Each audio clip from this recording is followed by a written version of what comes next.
For decades, Iran believed it held the most powerful card in the entire Middle East, a single waterway only 21 miles wide at its narrowest point, through which one-fifth of the world's oil and one-fifth of the world's liquefied natural gas must pass every single day, the Strait of Hormuz.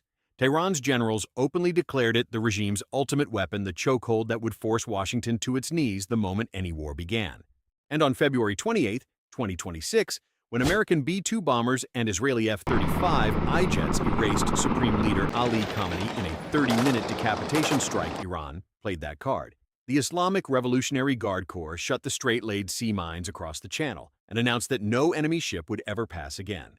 But what if we told you that the closure of Hormuz was not Iran's masterstroke? What if it was the single greatest miscalculation the Islamic Republic has made since 1979, a self-inflicted wound that is now killing the regime faster than any American bomb ever could, because Washington has just unleashed a weapon Tehran never prepared for? No missiles, no drones, no bunker busters, just 6 gray hulls of steel sitting in international water. And in the next 15 minutes, you will see exactly how the United States crushed an entire nation without firing a single shot in anger. We will return to that, but first we must understand how we arrived at this moment. To grasp the full magnitude of what is happening today, we have to rewind to the spring of 2026. After the U.S.-Israeli decapitation strikes on February 28, codenamed Operation Epic Fury, Iran retaliated the only way it knew how. It blocked the strait. Within 48 hours, Brent crude smashed past $120 per barrel. Qatar Energy declared force majeure on every single LNG shipment. The collective oil output of Saudi Arabia, the United Arab Emirates, Kuwait, and Iraq collapsed by more than 10 million barrels per day by mid-March. The world economy was bleeding, and Tehran believed this pain would shatter the Western coalition within weeks. They believed wrong. On March 19, 2026, the United States launched a punishing aerial campaign against Iranian naval positions across the southern coastline. CENTCOM hammered underground missile silos with GBU 72 5,000-pound penetrator munitions. On March 26, an Israeli precision strike eliminated Admiral Ali Khamenei, the IRGC Navy commander, personally responsible for closing Hormuz. President Trump claimed that 158 Iranian naval vessels were destroyed in the campaign, leaving only small, high-speed attack boats operational. Iran's traditional navy was now scrap metal at the bottom of the Persian Gulf. Yet Tehran refused to reopen the strait. The Iranian regime began charging tolls of up to $2 million per ship in exchange for safe passage, openly extorting the global economy. The Islamabad talks mediated by Pakistan collapsed on April 12. Vice President J.D. Vance walked out without a deal. Trump made a decision that will be studied in war colleges for the next century. He stopped bombing, and he turned the screw a different way. On April 13, 2026, at exactly 10 in the morning, Eastern Time, the U.S. Navy military blockade of Iran took effect under the direct command of Admiral Brad Cooper at U.S. Central Command. Every vessel attempting to enter or leave any Iranian port was now subject to interception search and forcible turnaround.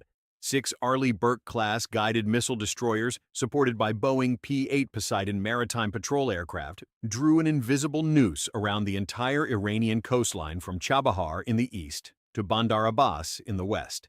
The genius of the move was breathtaking. Tehran had spent 40 years preparing to defeat an American invasion. Underground bunkers, mountain command centers, layered air defense, thousands of suicide drones, asymmetric swarm tactics. None of it mattered now, because the U.S. Navy was not coming inland. It was simply parking offshore and turning the lights off. So why is this blockade so devastating for Iran? The numbers tell a story so brutal, you will struggle to believe it. President Trump publicly stated that the blockade is costing Iran roughly $500 million in lost oil revenue every single day. By May 1st, the Department of Defense estimated that Tehran had hemorrhaged $4.8 billion in less than 3 weeks. Before the war, an average of 138 commercial ships transited the Strait of Hormuz every day. After the dual blockade tightened, that number cratered. Even as a fragile ceasefire allows limited transit, Iranian-flagged tankers are unable to depart. Now think about what that means for a regime that gets roughly 25% of its government revenue from oil exports. Every hour the destroyers stay on station, the regime's bank account shrinks by $20 million. We will return to that detail shortly, because what is happening inside Iran right now is something the cameras of the West cannot fully capture. Now I want to show you what a real American interdiction looks like and what it tells us about the new shape of this war. On April 19, 2026 at half past midnight, local time, the Iranian-flagged container ship Tuska, a 294-meter vessel operated by the sanctioned Islamic Republic of Iran, shipping lines, was steaming at 17 knots through the North Arabian Sea toward Bandar Abbas. Suddenly, the USS Spruance, a guided missile destroyer with a displacement of 9,000 tons and a crew of 329, appeared on its starboard side. The Spruance issued repeated warnings over a 6-hour period. The Iranian crew refused to comply. Then Captain Hawkins ordered the Tuska to evacuate its engine room. Seconds later, the destroyer's 5-inch Mk-45 deck gun roared 3 times, 3 perfect hits. The Iranian propulsion system was shredded. Helicopters lifted off from the amphibious assault ship USS Tripoli. Marines from the 31st Marine Expeditionary Unit fast-roped onto the deck of the crippled Iranian ship in the pitch dark. Within minutes, the Tuska was American property. Now consider the chilling brilliance of what happened next. The Pentagon discovered that the Tuska had recently transited multiple ports in Zhuhai, southern China, before stopping in Malaysian waters, infamous for ship-to-ship transfers. Maritime security sources told Reuters that the cargo was likely dual-use material, components for Iran's missile and possibly nuclear program. By boarding a single vessel in the Gulf of Oman, the United States simultaneously enforced a blockade, intercepted contraband, humiliated the IRGC, and sent a signal to Beijing that the Pacific Shadow Fleet supplying Tehran was now hunted. One destroyer, one ship, one message. The era of permissive sanctions evasion is finished. There is another layer of brilliance to this operation that deserves your full attention. Look at the geography. The blockade is not enforced inside the Strait of Hormuz itself. CENTCOM made a deliberate strategic choice to push the interdiction line further out into the Gulf of Oman and the North Arabian Sea, where the water is deeper, the navigation lanes are wider, and Iran's anti-ship missile coverage is dramatically thinner. Inside the strait, the channel narrows to just 21 miles at its tightest point. Iranian fast attack craft sea mines and shore-launched missiles like the Noor and the Ghadir would turn that water into what U.S. Navy officers have long described as a kill box. By moving the blockade line outside the box, Washington fights on its own terms. 6 destroyers in deep water can engage threats at standoff range. Boeing P-8. Poseidon maritime patrol aircraft equipped with AN/APY, 10 radar and AGM, 84 Harpoon missiles can identify and track every Iranian-flagged vessel at distances of more than 200 nautical miles. Iran's response options are reduced to almost zero. They cannot mass swarm boats that far from the coast without losing them to airstrikes. They cannot mine waters that deep. And every drone or missile they launch toward an American destroyer costs them a weapon they cannot replace, while the destroyer barely registers the loss. The math of attrition has flipped completely. A single Iranian Shahed 136 attack drone costs the regime roughly $20,000. The ESSM Block 2 surface-to-air missile that destroys it costs the U.S. Navy around $1.5 million. That sounds like a bad trade until you remember the broader equation. Iran is losing $500 million in revenue every day the engagement continues. The United States is spending less than $30 million per day to maintain the blockade, 16-1 in Washington's favor, and every hour that ratio gets worse for Tehran. But here is the most crucial point. The blockade is not just hurting Iran's oil exports. It is collapsing the entire fabric of Iranian society at a speed that has stunned every economist tracking the crisis. Let me show you the inside of a country that is dying. The Iranian rial, which traded around 1.32 million per US dollar in mid-April, plunged to 1.84 million by early May. That is a 60% collapse in less than a year. The Central Bank of Iran was forced to issue the largest banknote in the country's history, the 10 million rial note, only weeks after introducing the 5 million rial note. Annual inflation officially stands at 53.7%, but point-to-point inflation on consumer goods has reached 73.5%. Food inflation, the most explosive metric in any authoritarian regime, has climbed past 115%. Bread and cereals, the staple of every Iranian household, are up 140% year over year. Cooking oils and fats have nearly tripled, up 219%. Red and white meat are up 141%. Dairy and eggs up 127%. The Iranian minimum wage was raised by 60% for the new Persian calendar year and now stands at 170 million rials per month. At the current exchange rate, that is roughly 92 American dollars. $92 to feed a family in a country where a kilogram of sugar now costs 125,000 tomans and an iPhone 17 Pro Max costs 5 billion reals. Tehran can no longer pay its own farmers. The National Wheat Farmers Foundation has confirmed that nearly 300,000 tons of wheat have been delivered to state silos, and not a single rial has been transferred to the growers. The UN Food and Agriculture Organization projects Iranian wheat output will fall by another 500,000 tons this year, dropping to just 12.5 million tons. We will return to what this means for the regime's survival in just a moment. So, how did the rest of the world react to this American masterstroke? The answer reveals just how isolated Tehran has become. The United Arab Emirates, which sits directly across the strait from Iran, declared on March 18th its willingness to join the U.S.-led naval coalition securing the choke point. Pakistan, the very country mediating the talks, accepted custody of the released Tauska crew and quietly informed Washington that Tehran's leverage was eroding by the hour. Even Iran's so-called allies are running for the exits. Russia, weighed down by its disastrous war in Ukraine, has shown no appetite to assist. China, which technically buys most of Iran's sanctioned oil through the so-called dark fleet, has begun pressuring its small, independent refineries to diversify supply. Iran's Foreign Minister Abbas Araghchi flew to Moscow, seeking emergency assistance, and returned empty-handed. Tehran is now scrambling to convince Oman to support a toll collection mechanism in the strait. Oman has not committed.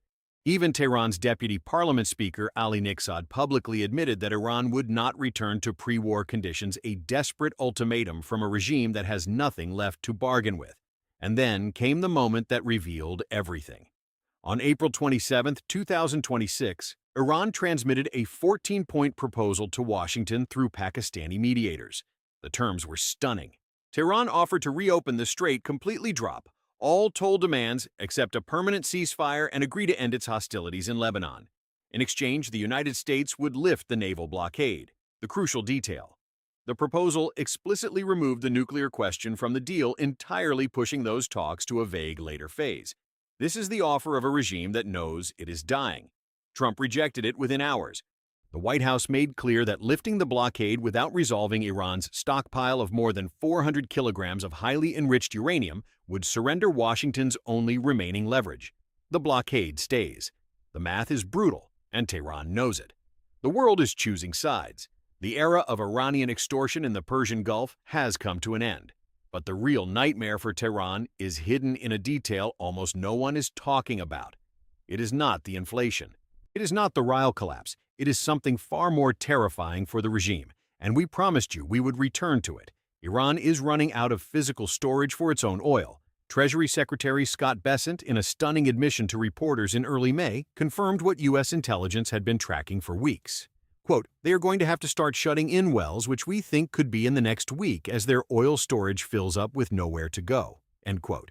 Trump himself stated bluntly on Fox News that Iranian operators have, quote, "only about 3 days before that line explodes from within." Now think about what shutting in oil wells actually means for a country like Iran. When you shut in a producing well, you do not just stop the cash flow. You can permanently damage the geological pressure of the reservoir itself. Some Iranian wells, particularly in the offshore South Pars field shared with Qatar, may never produce at peak capacity again. Energy economist Rauf Kadinoglu has projected that if the blockade continues for one additional month, Iranian oil production will collapse by 1.2 million barrels per day. Permanent loss. This is the time trap. The world is paying a temporary energy premium that hurts everyone. But Tehran is paying a permanent industrial death sentence. Every day the destroyers stay on station, the Iranian oil sector loses another piece of its future. And that is only half of the disaster. Inside Iran, the labor market has imploded. The Iranian job platform Iran Talent reports that available vacancies for spring 2026 have collapsed by 80% compared to last year.